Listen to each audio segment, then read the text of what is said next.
Nagsama-sama naman ang mga information officer ng iba't ibang government agencies at local TRRM officers sa isang conference.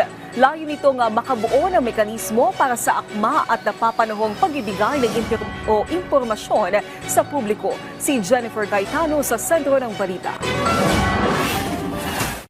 Aktibong lumahok ang mga Local Disaster Risk Reduction and Management Officers at Government Information Officers sa idinaos na Conference at Strategic Communication Planning. Ito ay sa pangunguna ng Philippine Information Agency at Office of Civil Defense, Caraga. Ayon sa ilang mga nakibahagi, mas magiging organisado na ang kanilang mga gagawing hakbang sa pagbigay ng akma at napapanahong impormasyon sa publiko gamit ang online communication platform. Kanatong information nga i-provide sa ato ang mga constituents or ato ang mga clients is very important kay makatabang ni sa ilaha kung unsaon nila pag-prepare. Dako kayo na siyang tabang kay first hand mahatag na sa mga katawhan ang atong mga pahimanglo.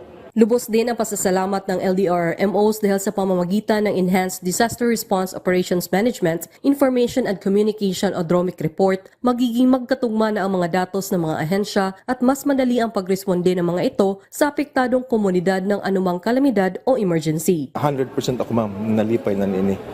Kay ang advantage niya, ang effectivity niya, ang efficiency niya sa recording, sa pag-submit ng mga reports, at para mapaspasan ang response, grabe siya helpful, ma'am. Naging panauhing pandangal sa nasabing okasyon si PIA Deputy Director General for Regional Operations Adolfo Ares Gutierrez at hinikayat ang mga kalahok na paigtingin pa ang kanilang sistema sa komunikasyon at advokasya sa pagsugpo ng fake news. The spread of misinformation and disinformation or fake news during a disaster can cause confusion and pose a threat to public safety. Nanawagan din ang OCD Caraga sa mga komunidad na maging mapanuri at alerto sa mga abiso mula sa NDR maging ligtas sa mga kalamidad. Jennifer Peña Gaetano ng Philippine Information Agency Caraga para sa Pambansang TV sa Bagong Pilipinas.